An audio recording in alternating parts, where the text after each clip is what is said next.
कि मनवा बुझाता है राजा जी, कि मनवा बुझाता है देवा रंग रंगा खो देता है।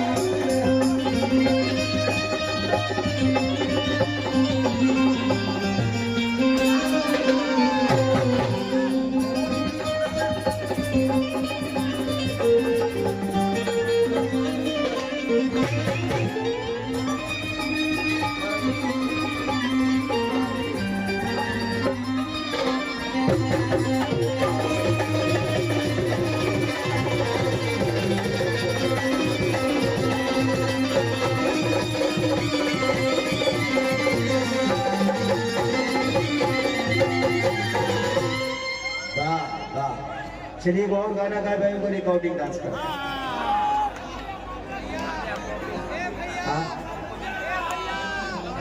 मामला चोली चोरी के एगो होली के गाना आयल बा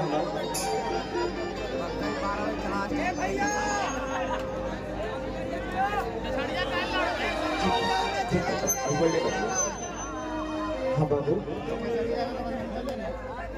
नींबू खरबूजा तो कह के कह तरी तो वही होगा पगली तनी खा पी के खरबूजा कर दहिया के कि न सिंगार न पटार लगतार जाल मारने कि तहर गजरा कटार देखी भइनी बीमार देवता के तो कौन देवता के पूजा भई इन बुखर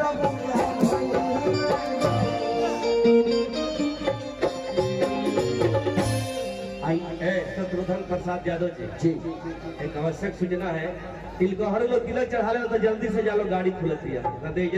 जितने भी जो लोग भी अपने बहन के लिए आए थे अपने अपने बीवी के लिए निकल जाए। ये देखिए छोटू है, ये पवन भाई के साले हैं। अच्छा साले हैं हमारे पवन जी के। क्या नाम है आपका? मोनू। मोनू जी, चलिए भगवान करे कि भगवान आपको आपके गांव में जितनी बहनें हैं सारे बहनों का यही रखें।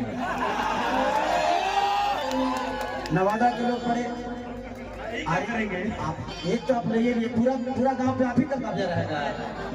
और भी तो गांव में बहनें होंगी ना। देखिए